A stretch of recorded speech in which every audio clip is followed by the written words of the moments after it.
Hello and welcome, my name is Lola, and on this channel we're talking about learning English as a second language. In this video we're going to be talking about job interview, and this video is actually part 1 because we already released the part 2 where we're digging right into one of the blocks.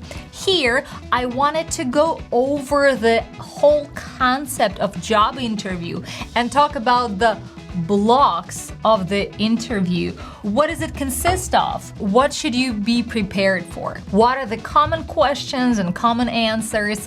So let's jump in our app into job interview series, and I will use every episode as a chapter. So of course it all starts with arriving to interview. And we don't want to underestimate the importance of the first impression. You think that your interview starts when you come in to an interview with HR manager and sit down? I think it starts not even from the moment you walk into the building. It starts from the emails and the communication with you online or however you do it. And the questions that you might be asked are how are you, or how did you get here? Did you have any trouble finding our office, or did you find parking, or how are you feeling today? All of those, they are icebreakers. You know, you meet someone for the first time. You just want to establish a human connection. So I recommend you having a short, clear answer. Like, oh, it was easy. Great, fine, easy, sure. Even if something did happen, I believe we don't want to burden a person with a story like, can you imagine? First, I parked there, and then another car came, and then I saw a disabled sign, and I realized what an idiot I am. I mean, unless you're auditioning for a movie where you play a crazy character. So arriving interview usually leads to a small talk. It could be a small talk with a receptionist lady, as you have in our app, or it could be a manager who's meeting you, let's say downstairs, and brings you up to the office. Whoever it is you're talking to, try to be the best human being, like the best you. And I know it's crazy, but you can even talk about the weather, you know?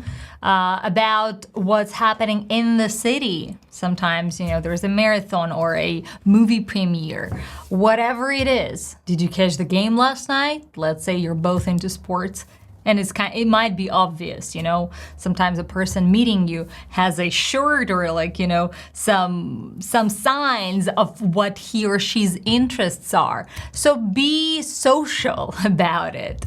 Oh, I love your shirt. Ooh, you've seen that movie? Oh, that's your favorite author? I love him. Oh, or I hate him. If you hate him, don't tell it. Only positives. The next block that we have, and once again in real life, we could have different order of those blocks, but the idea is there that you'll be discussing the company, the position, and the product, if it's a company that produces like a certain product. So you could be asked questions about, what do you know about our company? Or how did you learn about this position? Or what makes you a good fit for our company? Where do you see our industry heading in the next years? Like, how do you perceive the future of this company in this industry? What do you think about our product? Do you like it? And of course, do your homework and know about the company. Know why are you showing up there today, you know, wanting this certain position. Like, how can you contribute to this company, to this product, to their mission, to what they're doing to the world, for the world, or to the world, depends on the company. And of course, the next big block is talking about yourself. I think the most popular question is your strengths and weaknesses. You may not be asked directly, you know, what are your strengths, what are your weaknesses, even though in our app we decided to include it exactly like that. What's your strengths, what's your weaknesses, and we're practicing the answers.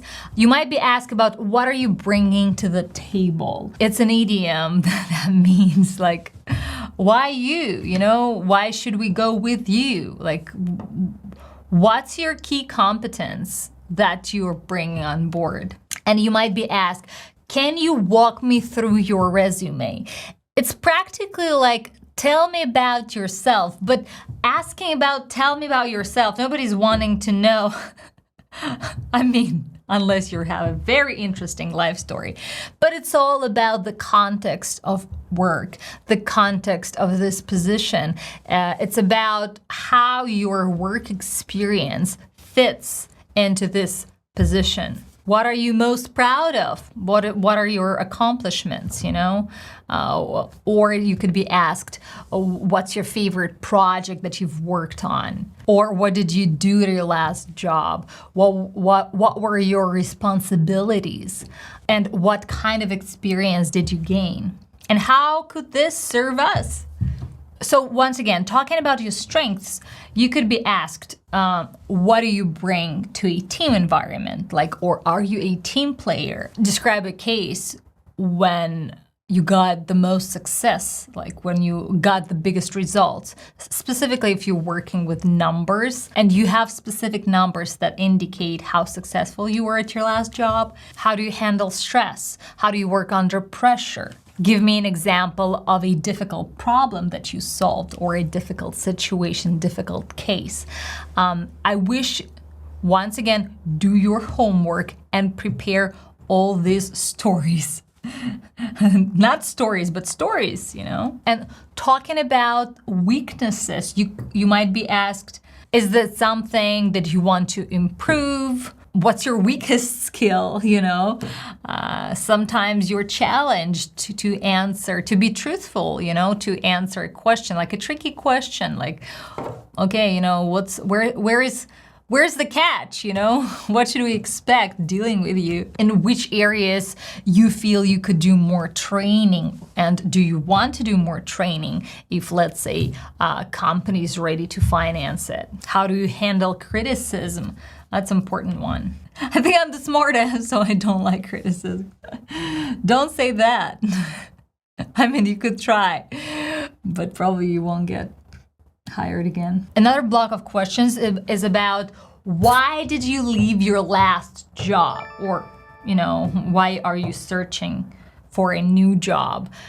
And for that one, I want you to go through speaking practice in our app, and let's jump right into episode. Why are you leaving your last job? And let's go through training mode. So, why are you leaving your current job? Great question. I feel ready for a new challenge. Well, isn't your current company growing quickly? That usually brings in a lot of challenges. We were growing quickly for a while. However, that has changed. How so? Our investor wants to maximize profitability, which means there is less focus on growth. The reason could be different, right? Why exactly you're looking for a new job. Here, I recommend you to stay truthful to your real reason. In our episode, it's such an American reason, you know, like you want to grow. And let's say companies not growing quickly or investors switch their focus. Depending on your country, maybe you're joining a company that's already established and you're looking for new challenges inside of your position. You know, sometimes things are boring and you feel like you want to grow by facing new tasks and developing new skills. It's always a good idea to be respectful to your previous place of work. Like, nobody likes trash talkers. Like, no, they were horrible. You know, if you talk bad about your ex, chances are you're gonna be talking bad about your new potential, whatever, partner, lover, friend. So same with jobs. Like, I do not recommend you're talking bad, but giving reasons. Reasons are important because through reasons, people can learn about your motivation. Like, why are you here? What are you striving to do? Who are you aspiring to be in a work environment? So let's continue. I see. Because my job is to attract new customers, it makes the role much less exciting for me. I got it. So it's important for you to be working for a company that's growing quickly. And once again, whatever your answer is, the interviewer will try to understand your motives, like why you're saying things you're saying. Right, that's where I feel I can add the most value. Well, we plan on growing very quickly. And we talked about that before. I think this phrase, adding value, this phrase overall, that's where I add the most value. If that's the only phrase you will learn and you will remember out of all job interview series, I'll be happy. Because it's about the value you add to the company that you're wanting to work for, you're going to work for. And it's always nice to incorporate, to know your value, to know your what you're good at, to know your skill set, but also understanding how it could be applicable to the position that you're applying for. And as this character, us, we're saying that's where I add the most value. That's what is my strength is. That's why I'm being hired. That's why I get my paycheck, as people say in America. That's why I get paid big bucks, because that's what my powers are. That's why I'm here. Great.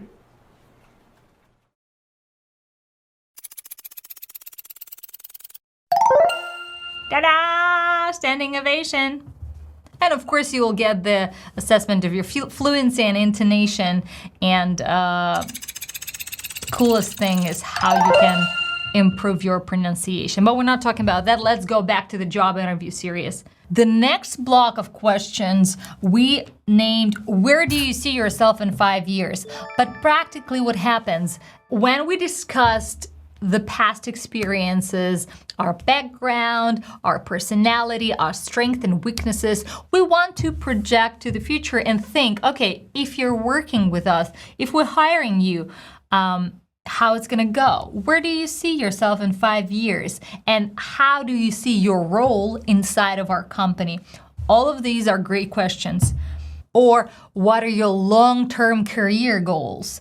How does this role align with your career aspirations? Or even how do you see the industry evolving in the next years? I truly believe it's nice to be honest about those things, even though it might not align with the purpose of that position.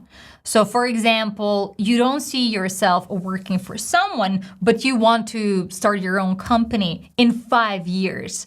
I think it's nice to communicate things like that, because that, it's not just honest, it helps the hiring manager to kind of create your profile and to offer you better options. Sometimes people are looking for a short-term fulfillment of the position, whatever the reasons are, but have your answers prepared. So imagine if I'm working, if I'm hired, how it's gonna go, what I'm gonna do, what are the things that I want to bring to the table. I'm gonna change it all.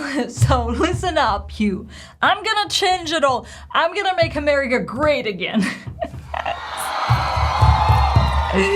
And comment the redhead. Another block is called Making a Difference, but also it could be the block of situational questions. Sometimes you're offered a specific practical case to be solved. Or I remember once in an interview I was asked, okay, so you're here in assistant position, but you have three different managers superior to you. And I was asked, okay, what if Marta asks you this, but John asks you to do this, while Mary tells you to do this? Like, what's your plan? What are your actions gonna be? Like, how are you gonna decide? That was a good question. Coming back to our series, I believe in this section where we're talking about how important it is for us to be making a difference. And by that, we mean how important it is for us to be doing the job that matters, you know, that the job that I'm doing, you're going to be doing, aligns with my life mission, you know, with my big perspective. I understand that not all the companies think about that, but I think it's nice for you to be understanding that. That's why we've included it. Next block is more like COVID related, working remotely versus working in the office. Depending, once again, on your position, you could be asked, like, how do you manage communication when you're working remotely? Or what's your ideal work environment, you know? Or working at home, let's say you're a freelancer, versus working in the office. How do you see your role? Do you think you will add the most value by, you know, being a team member, or you feel like you need your solo separate room environment where nobody distracts you? So it's nice to discuss things like that because we all work differently.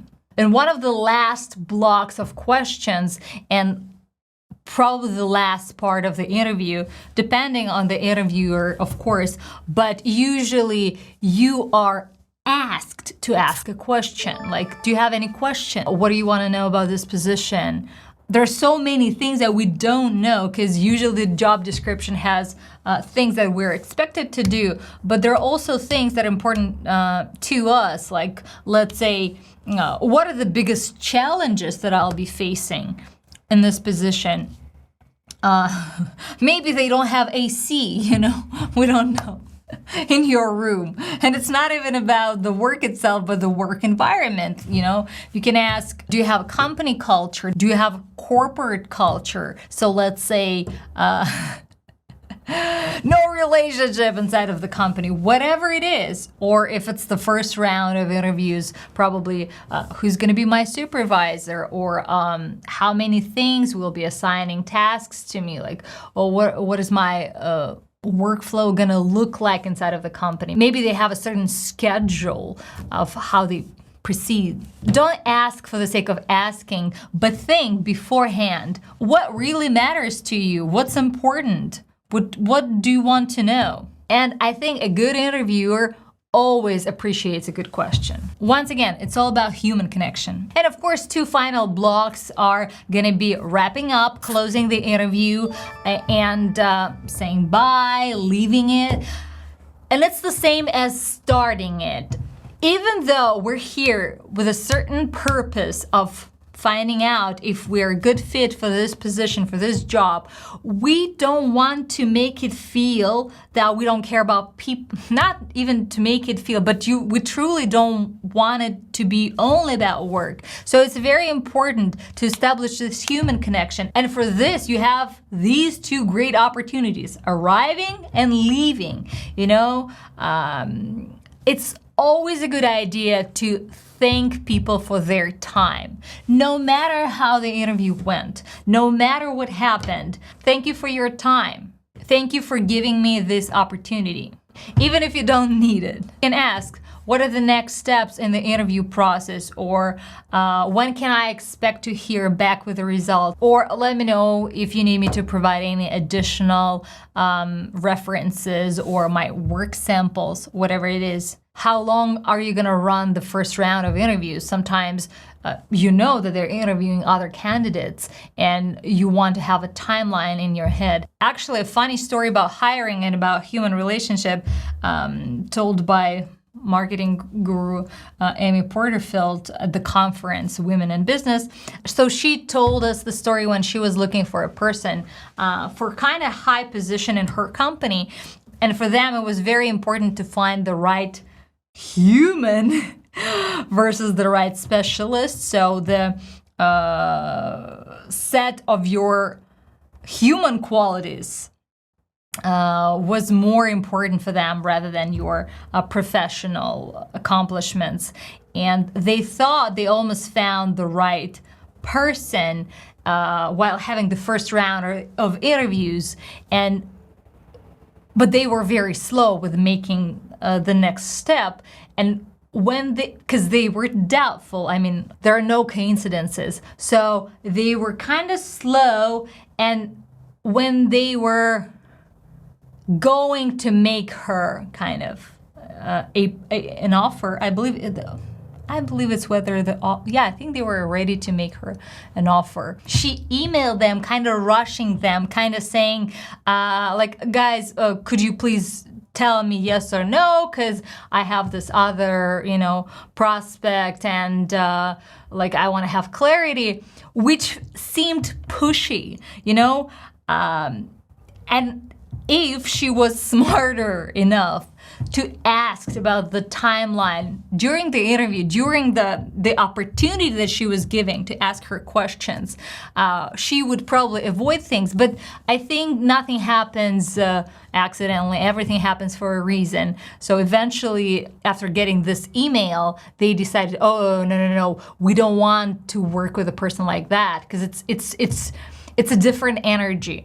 And eventually they found another person that they loved and that worked there for the rest of her life.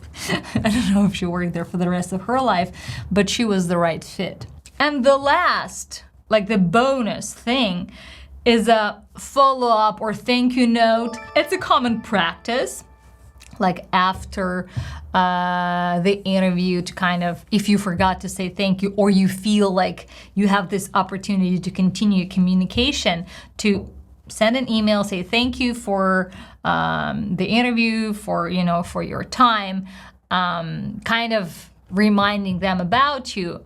Me personally, I'm not a big fan of that, because if there is a person that I want to hire, that I consider hiring, I won't forget that person, Once again, maybe my experience, maybe I haven't been hiring like hundreds of people. Maybe if I was in a position to hire 200 people by tomorrow, and it would be nice to get a follow-up note from someone saying like, thank you for your time. I'm like, that's nice, hire him. But I think it's about feeling. So I'll leave you to decide if you should or should not do it. 2 things I would recommend: keep it short and sweet and clear. Those were the building blocks for a job interview. If you want to go through the whole series, practicing speaking English, practicing your answers, practicing being asked, jump right into Lola Speak app job interview series, or on YouTube, I think we've released an episode, Where Do You See Yourself in 5 Years? So you can go through that for free and test. If you like it, then you go and check and join the app if you feel that it can add value to your life and to your English skill. If this video was useful, let me know in the comments and suggest new topics for new videos. I love making videos specifically upon your requests. And don't forget to subscribe, because if you're subscribing, you're not missing the notification, and when we're releasing something cool and interesting that can serve you. My name is Lola, and I'll see you next Friday.